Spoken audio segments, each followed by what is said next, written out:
Hi, I'm Congresswoman Judy Biggert. Today I voted against the Waxman-Markey Act, which many of you know as Cap and Trade Bill or the National Energy Tax. I wanted to take a few minutes to tell you about my reasons for my vote and about this bad piece of legislation. First of all, I'd like to thank so many of you for calling and emailing me to tell me about how you feel about this important issue. As of this morning, I've heard from more than 1,000 of you about the bill. Thanks to Democrats in Congress, the passage of this bill is hugely undemocratic.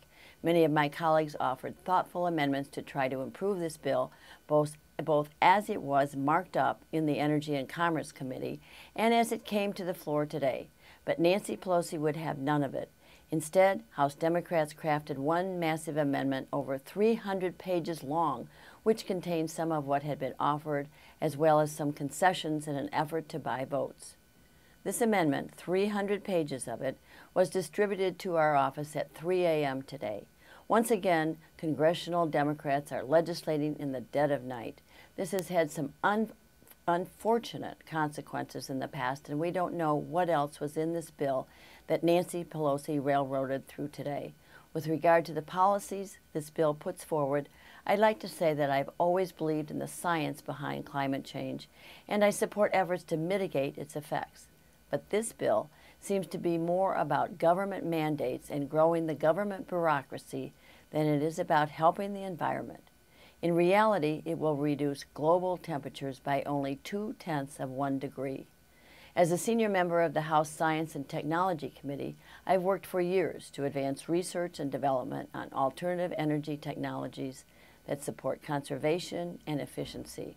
And I've long advocated for clean, carbon-free nuclear energy with new reprocessing technologies as the only long-term solution for reliable and plentiful electricity generation. Unfortunately, the Waxman-Markey bill ignores all of this. It does little to incentivize new nuclear production, despite the fact that nuclear power is safe and emissions-free. And what little it does do is grossly inadequate, considering the overall goal of the bill. It also does not do enough to support technology to recycle nuclear waste, nor does it address the need for a secure storage facility for nuclear waste. Any legislative proposal that addresses climate change should not exclude nuclear power and should not cherry-pick other technology solutions that are 10 to 15 years away from deployment. But the Waxman-Markey bill excludes clean, safe nuclear power and dictates who the winners and losers will be. The worst effect of this bill is the damage it will do to our already vulnerable economy. To be blunt, this bill is a tax on everyone in our district to the tune of thousands of dollars per family per year. This bill places a cap on carbon emissions. In doing so, we will automatically diminish productivity in important sectors, particularly in any energy-intensive business. This reduction in productivity will impact the price of our energy supplies, causing an increase in the price of the gas and electricity that consumers demand. When supply costs go up, so do the costs of our goods and services. That means that you will be forced to pay more at the gas pump and the grocery store, which would be bad enough at any time, but it is even worse in the middle of a recession. To give you a sense of what this means in dollar terms, gas prices are expected to rise by 77 cents a gallon and diesel by 88 cents a gallon. This is part of an entirely arbitrary penalty on oil and gas that is passed straight to the consumer, you. The Waxman-Markey bill will also cost our district jobs. At a time when the state's unemployment rate is already at 10%, I've heard numerous estimates of the exact cost to our district. One of these say that our 13th district will lose over 3,500 jobs in 2012 and almost 2,500 jobs between 2012 and 2035. Many of these jobs will go overseas because this bill affects only the United States, not other polluters. Any effort to address climate change without including India and China is doomed to fail. This bill will create an unlevel playing field and increase the competitive advantage of India and China in key sectors such as manufacturing. What this means is that we're left with a set of unpleasant choices.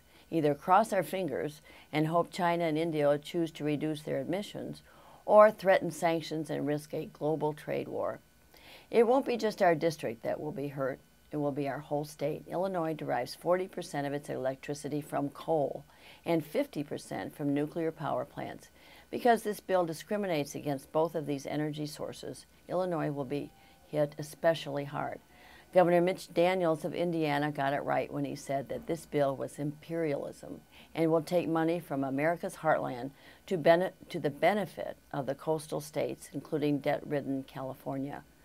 While I'm opposed to this bill, I'm offering alternatives. I am a co-sponsor of the American Energy Act and all of the above energy proposal that will enable the United States to achieve energy independence, lower energy costs for American households, create jobs here at home, and help the environment as well. For me, the most exciting thing about the American Energy Act is strong support for clean, safe nuclear energy, including a goal of bringing 100 new nuclear reactors online in the next 20 years, and support for the Yucca Mountain Waste Repository.